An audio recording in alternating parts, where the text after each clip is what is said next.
এই সেই সরিষা গাছ, যে গাছে গাছে 1 কেজি সরিষা হয়।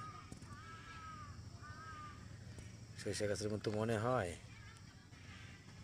এই যে দেখেন, এই সেই সরিষা গাছ, এক গাছে 1 কেজি পরিমাণ যদি আল্লাহ দেয়। এই দেখেন, প্রত্যেকটা পাতার গোড় দিয়ে দেখেন একটা করে ডাল ছাড়তেছে। এই যে দেখেন, এই যে এই যে এই যে এই যে এই যে এই যে এই যে দেখেন একটা, এই যে দুইটা, এই যে একটা, প্রত্যেকটা পাতার গোড়ে এই যে দেখেন, এই যে দেখেন, এই যে দেখেন, এই যে দেখেন। গাজীপুরে আমি নতুন চাষ করছি, তো আমার মনে হয় যে ফলনটা ঠিক হবে, গাছ দেখে মনে হয়। দেখেন তো গাছটা ঠিকঠাক মনে হয় নাকি। এরকম সরিষা গাছ আগে পরে আমি দেখিনি, এই মনে হয় প্রথম দেখলাম।